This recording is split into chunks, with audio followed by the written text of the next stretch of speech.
Bonjour à tous et bienvenue dans ce nouveau contenu que j'appelle le Aurel FC. Aurel parce que c'est mon prénom, Aurélien. Et puis FC parce qu'on va parler principalement de football. Mais il y aura aussi du contenu d'autres sports. Je vous préviendrai en temps voulu. Alors pourquoi je fais ce genre de contenu? Parce que tout simplement que j'ai voulu faire des vidéos sur YouTube pour analyser certaines situations dans le sport. J'ai toujours voulu faire ça. Alors bien sûr, ça a évolué, il y a des youtubeurs qui font très bien leur travail, je pense à Willou, je pense à Alex de Castro, je pense à Mickaël de TMF, pour citer les plus connus.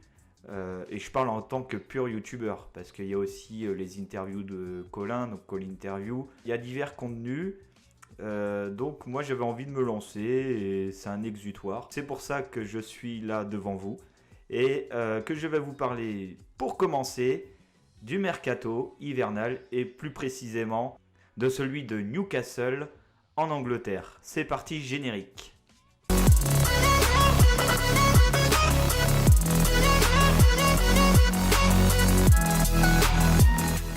Je vais vous parler de Newcastle. Oui, Newcastle, c'est le club anglais qui a été racheté par des Saoudiens. Donc, il y a de l'argent et forcément, ça fait jaser, ça fait parler. Alors, bien évidemment, il y a des bonnes choses, il y a de moins bonnes choses, mais ça, on va en parler.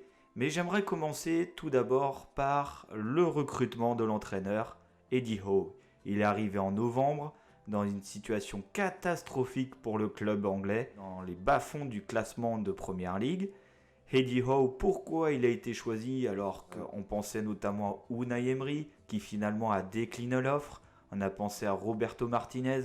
Et finalement, c'est Eddie Howe qui a convaincu les dirigeants en leur parlant de l'histoire du club, de ce que les fans attendent, de ce que le club attend et aussi de ce qu'il pourrait apporter.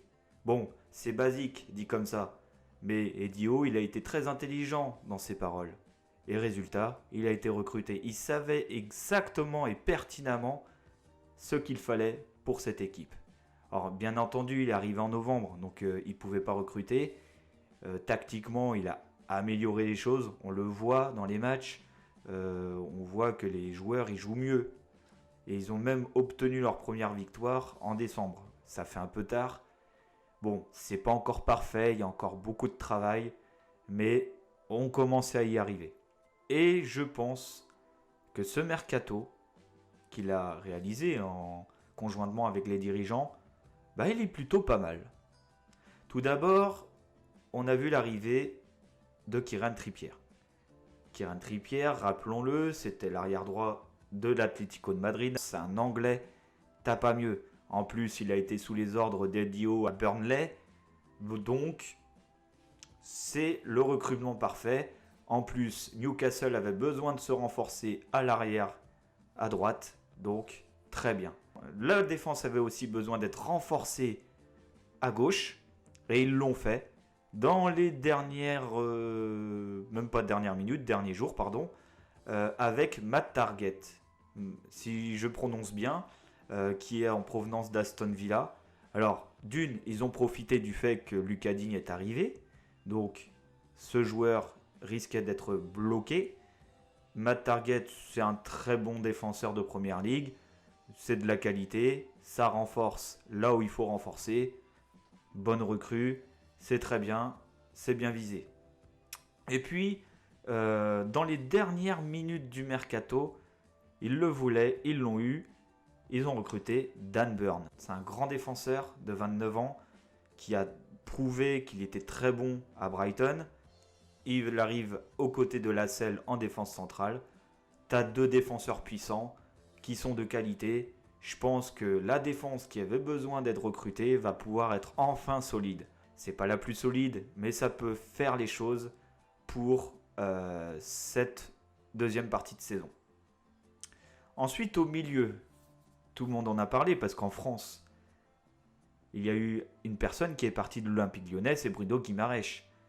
Et je pense qu'au milieu, il va apporter. Déjà, il va apporter une touche technique. C'est ce qui manquait à Newcastle.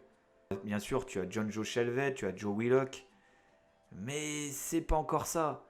John Joe Shelvey, à part une très bonne frappe de balle, c'est pas le mec le plus technique. Alors que Guimarães, il peut t'apporter à la fois du jeu, de la tactique, de la technique, et je dirais que Bruno Guimarães, c'est pas non plus le joueur le plus tendre sur le terrain. Donc, tout est bien pour arriver à faire quelque chose en première ligue. Alors, pour terminer, il y a eu aussi l'attaquant Chris Wood, néo-zélandais. Il connaît les joutes de la première ligue, mais je suis plus dubitatif sur son recrutement pour la simple et bonne raison que c'est pas l'attaquant le plus prolifique du championnat. Chris Wood, c'est 3 buts en 17 apparitions. Il offre un profil différent. Il est grand, donc les ailiers peuvent s'appuyer sur lui, sur un jeu de tête ou dans une possibilité d'opportunisme dans la surface. Mais bon, ça vaut pas Callum Wilson, qui est le meilleur attaquant de l'équipe. C'est pas non plus pour lui voler sa place. Donc Chris Wood, c'est une solution de remplacement. C'est plutôt fiable, mais c'est pas non plus l'attaquant qui va concurrencer Callum Wilson, ça c'est sûr. Eh bien Newcastle, ils ont quand même eu pas mal de vent. Ekitike, l'attaquant de Reims, a finalement décidé de rester au club. Bon choix, parce que si tu veux évoluer, il ne faut pas partir trop vite.